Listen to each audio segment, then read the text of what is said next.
నమస్తే. కొమ్మినేని శ్రీనివాస్ అరెస్ట్ సంచలనాన్ని రేకెత్తించింది. దానితో పాటు కొత్త మలుపులు తిరుగుతూ ఉంది. కొమ్మినేని శ్రీనివాస్ గారిని రాష్ట్ర ప్రభుత్వం కక్షగట్టి, రాష్ట్ర ప్రభుత్వం అనడం కంటే చంద్రబాబు నాయుడు గారు, లోకేష్ గారు కక్షగట్టి అరెస్ట్ చేశారు అనే వాదన నిజము అనే విషయాలు బయటకు వస్తున్నటువంటి సందర్భం. కొమ్మినేని శ్రీనివాస్ గారిని అరెస్ట్ చేశారు, తీసుకొచ్చారు, మంగళగిరిలో ప్రొడ్యూస్ చేశారు. మంగళగిరి కోర్టు రిమాండ్ ఇచ్చింది. ఆ తర్వాత కొమ్మినేని శ్రీనివాస్ గారి తరపున సుప్రీంకోర్టుకు వెళ్ళడం జరిగింది. సుప్రీంకోర్టులో ఈ రోజు వాద ప్రతివాదాలు జరిగాయి. చాలా ఆసక్తికరమైనటువంటి వాద ప్రతివాదాలు జరిగాయి. రాష్ట్ర ప్రభుత్వం కొమ్మినేని శ్రీనివాస్ గారికి ఏ విధంగా అయినా బెయిలు రాకోకుండా ఉండాలనే ప్రయత్నంతో చాలా పెద్ద అడ్వకేట్స్ పెట్టారు. సుప్రీంకోర్టులో సీనియర్ అడ్వకేట్ ని ముకుల్ రోత్కి, సరే సిద్ధార్థ లోద్రా, వాళ్ళు నిమిషాల లెక్కన డబ్బులు తీసుకుంటారు. అలాంటి సీనియర్ మోస్ట్ అడ్వకేట్స్ ని సుప్రీంకోర్టులో ఎంగేజ్ చేసింది రాష్ట్ర ప్రభుత్వం. అంటే కొమ్మినేని శ్రీనివాస్ గారిని బయటకు రాకోకుండా ఎలా నివారించాలి అనేటువంటి అంశం మీద. దాని మీద వైసీపీ కూడా ఆయన తరపున కోర్టుకు వెళ్ళడం, అక్కడ కూడా న్యాయవాదులు పెట్టడం, దాంతోపాటుగా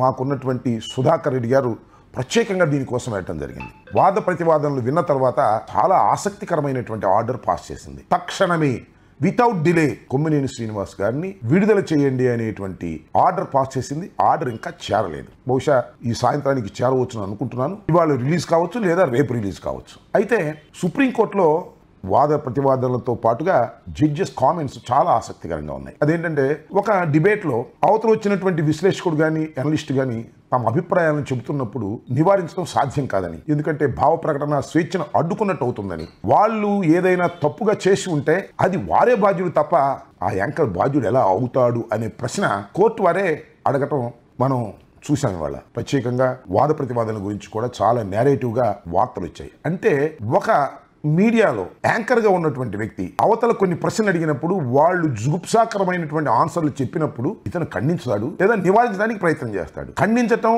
నివారించడం అనేది నైతికతకు సంబంధించిన అంశం. అలా ఖండించకపోయినంత మాత్రాన అతను నేరస్తుడు ఎలా అవుతాడు అనేది ఇక్కడ చాలా క్లియర్గా సుప్రీంకోర్టు చెప్పిందనే విషయాన్ని మనం తెలుసుకోవాల్సినటువంటి అవసరం ఉంటుంది. దానితో పాటు మీరు ఒకసారి చూసినట్లయితే కొమ్మినేని శ్రీనివాస్ గారిని అరెస్ట్ చేయడమే కాదు, కొమ్మినేని శ్రీనివాస్ గారు పనిచేస్తున్న సాక్షి టీవీ మీద అటాక్ చేశారు. దీనికి ఏం సమాధానం చెప్తాడు చంద్రబాబు నాయుడు గారిని అడుగుతా ఉన్నా. చంద్రబాబు నాయుడు గారు వాళ్ళ మీద కేసులు ఎందుకు పెట్టలేదని అడుగుతా ఉన్నా.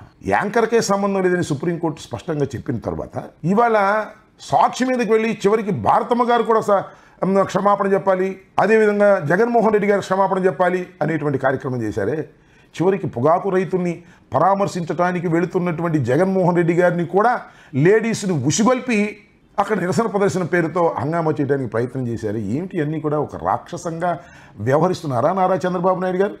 ఇవాళ కొమ్మినేని శ్రీనివాస్ గారిని అరెస్ట్ చేయటమే తప్పు అని చాలా స్పష్టంగా అర్థమవుతుంది. 41 నోటీస్ ఇచ్చి పంపించవలసినటువంటి కేసులో అరెస్ట్ చేసి మీరు లోపల పెట్టేటటువంటి కార్యక్రమం చేస్తున్నారు. ఇది చాలా దుర్మార్గమైనటువంటి అంశం అనేది చాలా క్లియర్గా తెలుస్తూ ఉన్నది. మేము ఇంతకుముందు కూడా చెప్పాం. కృష్ణరాజు గారు మాట్లాడిన మాటలు సాక్షికి ఏమి సంబంధం, జగన్మోహన్ రెడ్డి గారికి ఏమి సంబంధం, కొమ్మినేని శ్రీనివాస్ గారికి ఏమి సంబంధం? కొమ్మినేని శ్రీనివాస్ గారి మీద మీరు కక్షగట్టి అవకాశం దొరికింది కదా అని ఆయన్ని కేసు పెట్టి లోపలేశారే. ఏం పోయే కాలం అండి చంద్రబాబు నాయుడు గారు.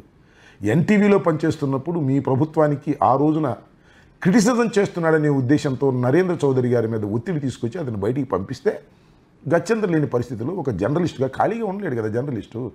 జర్నలిస్ట్ ఏమి వ్యవసాయం చేయలేడు, వ్యాపారం చేయలేడు.